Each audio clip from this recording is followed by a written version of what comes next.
আসসালামু আলাইকুম, hello viewers. এই মুহূর্তে দাঁড়িয়ে আছি চৌধুরী মসজিদ, 100 বছর আগের পুরনো মসজিদ। আপনারা দেখতে পাচ্ছেন। এই মসজিদটি স্থাপিত হয় 1795 সালে। এটি উত্তর হালিশহর চৌধুরীপাড়া আসগর আলী জামে মসজিদ। আপনারা দেখতে পাচ্ছেন, মাশাআল্লাহ অনেক সুন্দর। এখনো এটি তৈরি হয় চুনামাটি এবং পোড়ামাটি দিয়ে অনেক সুন্দরভাবে তৈরি করা। এই ধরনের মসজিদ এখন দেখা যায় না। এই মসজিদটির বয়স 200 প্লাস। এই ধরনের মসজিদ খুবই কম দেখা যাচ্ছে। আর হচ্ছে যে এটি স্থাপিত করেন আসগর আলী নামে স্থানীয় ব্যক্তি। উনি অনেক ভালো ছিলেন, আল্লাহ তার বেহেশতে নসিব করুক, তার জন্য দোয়া করি। এই মসজিদটি চারপাশে দেখতে পাচ্ছেন অনেক সুন্দর, অনেক সুন্দর। আপনারা নিজ চোখে না দেখলে বুঝবেন না।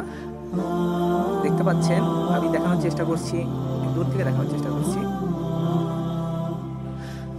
সবাই এসে ঘুরে যাবেন, দেখে যাবেন। সবার কাছে দোয়া রইল। আর ভিডিওটি ভালো লাগলে লাইক, কমেন্ট, সাবস্ক্রাইব করতে ভুলবেন না। আল্লাহ হাফেজ।